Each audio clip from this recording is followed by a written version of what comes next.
Good afternoon guys. आज हम कक्षा 12 के रसायन विज्ञान के दूसरे यूनिट वैद्युत रसायन के मानक इलेक्ट्रोड और मानक हाइड्रोजन इलेक्ट्रोड के बारे में पढ़ेंगे। तो चलिए स्टार्ट करते हैं आज का टॉपिक। तो टॉपिक स्टार्ट करने के पहले हम यहाँ पे देखते हैं कि ये इलेक्ट्रोड विभव के उत्पन्न होने का क्या कारण है। तो इलेक्ट्रोड विभव की उत्पत्ति की व्याख्या 1889 में नष्ट ने किया था और इन्होंने क्या कहा था कि जब किसी धातु की छड़ को हम उसी धातु के लवण के विलयन में डुबोते हैं तो धातु की छड़ पर धनात्मक या धनावेश या ऋणावेश उत्पन्न होते हैं। अब इस उत्पत्ति का कारण क्या है? तो आवेशों की उत्पत्ति जो है वो दो तथ्यों पर निर्भर करती है। पहला क्या है कि ये जो धातु की छड़ है, इन धातु की छड़ से इन पे धनायन आवेश होंगे और इन धनायनों की जो प्रवृत्ति होगी वो धातु की छड़ से विलयन की ओर जाने की होगी, जिससे धातु की छड़ क्या हो जाएगी? ऋणावेशित हो जाएगी। और धातु की इस प्रवृत्ति को ही हम धातु का वैद्युत अपघटनी विलयन का दाब कहते हैं। वैद्युत अपघटनी विलयन दाब कहते हैं। अगर इस दाब को हम P1 से डिफाइन करें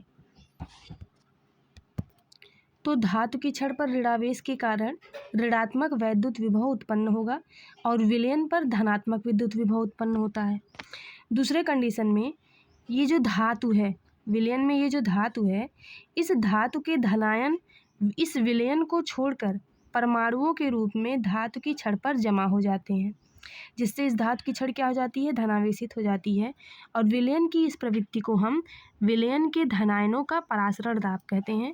इस दाब को अगर हम P2 से डिफाइन करें तो यहाँ पर दो कंडीशन आती है। पहली कंडीशन में यदि P1 is greater than P2, मतलब कि परासरण दाब का मान वैद्युत अपघटनी विलयन के दाब के मान से अगर कम हो, मतलब कि अर्ध सेल में विलयन का परासरण दाब धातु के वैद्युत अपघटनी विलयन दाब से कम हो तो उसके इलेक्ट्रोड पर ऋणात्मक या ऋणावेश उत्पन्न होगा और इस इलेक्ट्रोड पर ऑक्सीकरण की अभिक्रिया होगी। अर्थात यहाँ पे कौन सी अभिक्रिया होगी?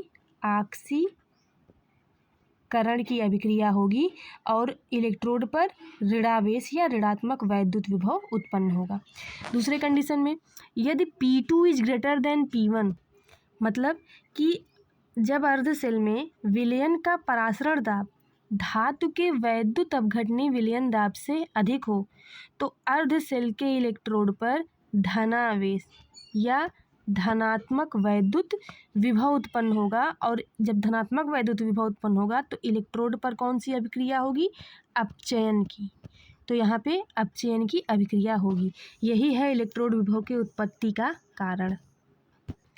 अब अगला हमारा टॉपिक है मानक इलेक्ट्रोड विभव। ये आपका मोस्ट इम्पॉर्टेंट टॉपिक है। मानक इलेक्ट्रोड विभव को हम E0 से डिफाइन करते हैं। यहाँ पे मानक इलेक्ट्रोड विभव के लिए क्या होना चाहिए कि जिस धातु की छड़ लेंगे उस धातु की छड़ को हम उसी धातु के लवण के विलयन में डुबोएंगे। तो यहाँ हमने CuSO4 का विलयन, कॉपर सल्फेट का विलयन लिया और कॉपर सल्फेट के विलयन में हमने कॉपर के धातु की छड़ को डुबो दिया। मानक इलेक्ट्रोड विभव के लिए आपको तीन चीज़ें नोटिस करनी है। पहला कि इसमें जो दाब होना चाहिए वो 1 atm, 1 एटमॉस्फेरिक प्रेशर होना चाहिए। टेम्परेचर आपका 25 डिग्री सेंटीग्रेड और सांद्रता उसकी 1 मोल होनी चाहिए। तो जब किसी धातु की छड़ को उसी धातु के लवण के विलयन में डुबोया जाता है तो जो दाब होता है, मतलब 1 एटमॉस्फेरिक प्रेशर पर टेम्परेचर 25 डिग्री सेंटीग्रेड और विलयन की सांद्रता 1 मोल हो, तो ऐसी स्थिति में धातु की सतह पर जितना विभव उत्पन्न होता है उसे इलेक्ट्रोड विभव न कहकर क्या कहते हैं? मानक इलेक्ट्रोड विभव कहते हैं, जिसे हम E0 से डिफाइन करते हैं। ठीक है। तो मानक इलेक्ट्रोड विभव के लिए ये 3 कंडीशन होती है। प्रेशर कितना होना चाहिए? 1 एटमॉस्फेरिक प्रेशर, 1 वायुमंडलीय दाब के बराबर। टेम्परेचर उसका 25 डिग्री सेंटीग्रेड होनी चाहिए और विलयन की जो सांद्रता है वो 1 मोल होनी चाहिए।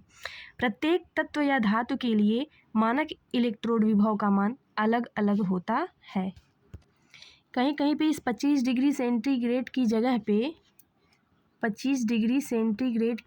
पे 298 केल्विन भी दिया रहता है। सेंटीग्रेड को हमने किस में चेंज कर दिया है? केल्विन में। तो 298 केल्विन या 25 डिग्री सेंटीग्रेड। अब इस इलेक्ट्रोड पर जो अभिक्रियाएं होती हैं, उन अभिक्रियाओं के आधार पर इलेक्ट्रोड विभव को 2 प्रकार में बांटा गया है। तो यहाँ पे हेडिंग है अगली, इलेक्ट्रोड विभव के प्रकार। तो ये कितने प्रकार के होते हैं? 2 प्रकार के। पहला है हमारा आक्सीकरण विभव। आक्सीकरण विभव क्या होता है? तो जब इलेक्ट्रोड पर आक्सीकरण की क्रिया हो रही हो तो इलेक्ट्रोड और विलयन के मध्य जो विभवांतर उत्पन्न होता है उसे हम आक्सीकरण विभव या आक्सीकरण इलेक्ट्रोड विभव कहते हैं। आक्सीकरण विभव या आक्सीकरण इलेक्ट्रोड विभव कहते हैं। और इसे व्यक्त कैसे करते हैं? तो इसे हम व्यक्त करते हैं EM प्लस से व्यक्त करते हैं। ठीक है, कंडीशन यहाँ पे इक्वेशन क्या है? तो यहाँ पे जो यम है आपकी वो धातु की छड़ है और ये एक इलेक्ट्रॉन क्या कर रहा है? त्याग रहा है। ये एक इलेक्ट्रॉन त्याग रहा है और त्याग करके क्या बना रहा है? M+ धनायन बना रहा है। या इसको हम इस तरीके से भी लिख सकते हैं कि ये जो धातु की छड़ है उसने एक इलेक्ट्रॉन यहाँ पे देकर क्या बनाया है? M+ बनाया है, M पे धनायन बनाया है। ठीक है, धातु धनायन हो गई है। दूसरा है अपचयन विभव। अपचयन विभव क्या होता है? तो जब इलेक्ट्रोड पर अपचयन हो रहा हो तब इलेक्ट्रोड और विलयन के मध्य जो विभवांतर उत्पन्न होता है उसे हम अपचयन विभव या अपचयन इलेक्ट्रोड विभव कहते हैं और इसे हम व्यक्त करते हैं Mn+M से व्यक्त करते हैं। इस कंडीशन में जो फार्मूला होगा यहाँ पे क्या होगा? ये धातु की जो छड़ है ये एक इलेक्ट्रॉन ग्रहण कर रही है। एक इलेक्ट्रॉन ग्रहण करके ये क्या बना रही है? यम ऋणावेश, धातु ऋणावेश बना रही है। यहाँ पे अपचयन की क्रिया हो रही है। किसी तत्व के लिए आक्सीकरण विभव और अपचयन विभव का मान आपस में बराबर होता है लेकिन उनके चिन्ह क्या होते हैं? वो विपरीत होते हैं। अब अगला टॉपिक है हमारा जो कि मोस्ट इम्पॉर्टेंट टॉपिक है, मानक हाइड्रोजन इलेक्ट्रोड, जिसे हम स्टैंडर्ड हाइड्रोजन इलेक्ट्रोड SHE से डिफाइन करते हैं, कहते हैं। मानक हाइड्रोजन इलेक्ट्रोड क्या होता है? तो मानक हाइड्रोजन इलेक्ट्रोड में हम प्लैटिनम का इलेक्ट्रोड लेते हैं। किसका लेते हैं? प्लैटिनम का। और इसके ऊपर प्लैटिनम ब्लैक की एक परत चढ़ी होती है। ये जो प्लैटिनम ब्लैक की यहाँ देखिए परत चढ़ी है। ठीक है, इसके निर्माण में हम प्लैटिनम धातु की एक पतली प्लेट को लेकर क्लोरो प्लैटिनम अम्ल में रखते हैं और उसमें विद्युत धारा प्रवाहित करते हैं और उसको मेजर करने के लिए हम यहाँ पे वोल्ट मीटर लगा देते हैं। इसके बाद क्या करते हैं कि इस प्लेट को ये प्लेट जो होती है वो एक कांच की नली से, ये कांच की नली है, ये प्लेट इस कांच की नली से क्या होती है? घिरी रहती है और इसमें एक वायुमंडलीय दाब मतलब एक बार दाब पर हम हाइड्रोजन गैस को क्या करते हैं? प्रवाहित करते हैं। इसके प्रवाहित करने के लिए यहाँ से एक मार्ग भी होता है और कांच की नली के नीचे अवशेष जो होता है वो हाइड्रोजन गैस निकालने के लिए भी एक मार्ग बना होता है। अब इस प्लैटिनम के इलेक्ट्रोड को हम 1 मोलर सांद्रण वाले HCl विलयन में डुबो देते हैं। इस विलयन में एक वायुमंडलीय दाब पर शुद्ध हाइड्रोजन गैस की कुछ मात्रा प्लैटिनम की सतह पर अधिशोषित हो जाती है और शेष अम्ल के मोलर विलयन में विलीन हो जाते हैं। ये तो चित्र था। अब यहाँ पे हम प्रेशर कितना लेते हैं? 1 atm जो कि मानक है, टेम्परेचर 25 डिग्री सेंटीग्रेड या 298 केल्विन और सांद्रता 1 मोल। ठीक है, क्या होता है? तो विभिन्न प्रकार के इलेक्ट्रोडों का इलेक्ट्रोड विभव ज्ञात करने के लिए जिस इलेक्ट्रोड विभव का निर्माण किया गया उसे हम मानक हाइड्रोजन इलेक्ट्रोड कहते हैं। इसकी संरचना में हम एक बर्तन लेते हैं, उसमें HCl का विलयन लेते हैं जिसकी सांद्रता 1 मोल हो, टेम्परेचर 25 डिग्री सेंटीग्रेड हो। इस विलयन में एक कांच की नली के द्वारा हम प्लैटिनम के तार को प्लैटिनम की प्लेट को लटका देते हैं और कांच की नली में एक वायुमंडलीय दाब पर हाइड्रोजन गैस भरे होती है। मानक हाइड्रोजन इलेक्ट्रोड का जो इलेक्ट्रोड विभव होता है वो 0 माना जाता है। ये आपके ऑप्शनल में पूछा जाता है। मानक हाइड्रोजन इलेक्ट्रोड का इलेक्ट्रोड विभव कितना होता है? 0 होता है।